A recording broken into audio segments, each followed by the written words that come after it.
Here and Now, it's a memoir about my mother and my father. It's, I guess, a film I'd been wanting to make for a long time, but I never really had an excuse to make the film. And so about 4 years ago, they told me that they wanted to hear for the first time in their lives. They're both deaf. They've been deaf for the first 65 years of their life. And they decided that they wanted to get cochlear implants. So what I did was I decided to film the surgery and film the first year of their lives with sound. But really, the film became much more than that. It became a film about their whole lives. And so it's really a memoir told from their daughter's perspective. In this particular film, I was both the filmmaker and my parents' child. And that's a really hard role to be in because as my parents' child, I wanted to include everything. I wanted to share with you everything, every little detail, all of the historical information, all of the old films, all of the sweet little moments. As a filmmaker, I knew in my mind I had to be more exacting. I had to edit more material out. I had to be more judicious about what I included and didn't include.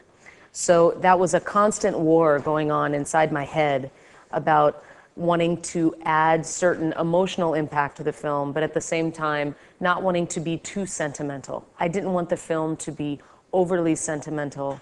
I don't think audiences needed that sentimentality. I wanted my parents' lives to just come out on the screen, and there are sentimental aspects to that, but I did not want to add to the sentimentality by talking about it. So it really helped that towards the end of the filmmaking process, I had 2 or 3 key people who really helped me shape the final film.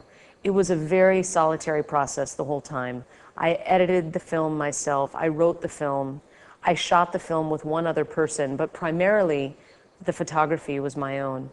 And so I really was completely living in this vacuum, making the film for 2 years.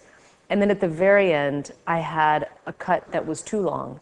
And so I brought in a couple of people who really helped me to shorten the film and to make the film a little more direct, a little more concise. And I took out more of myself and made it more of my parents. And I think that ultimately was the best balance for the film.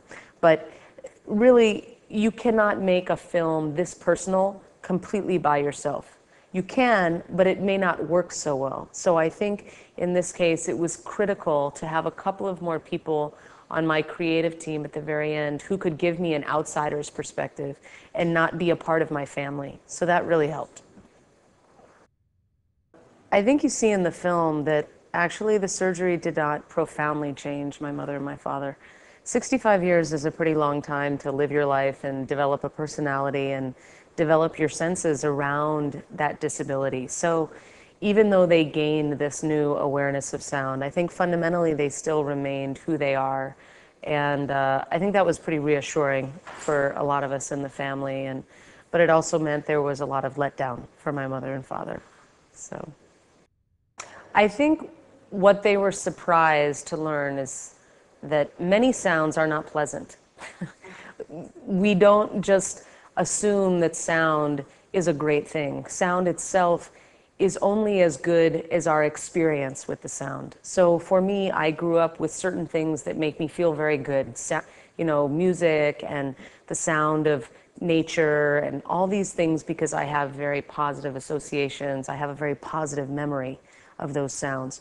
For my parents, who never got to hear these sounds until they were 65, their brain did not know how to interpret the sound. It didn't know how to allocate meaning to the sound, first of all. So secondly, the sound was just a sound. It was void of any meaning or any emotional resonance for them.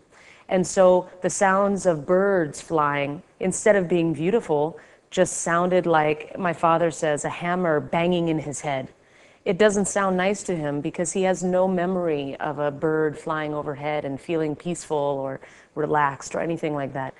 The sound of children crying or even their own grandchildren is not sweet or endearing to them. It's noisy and annoying. They don't like it.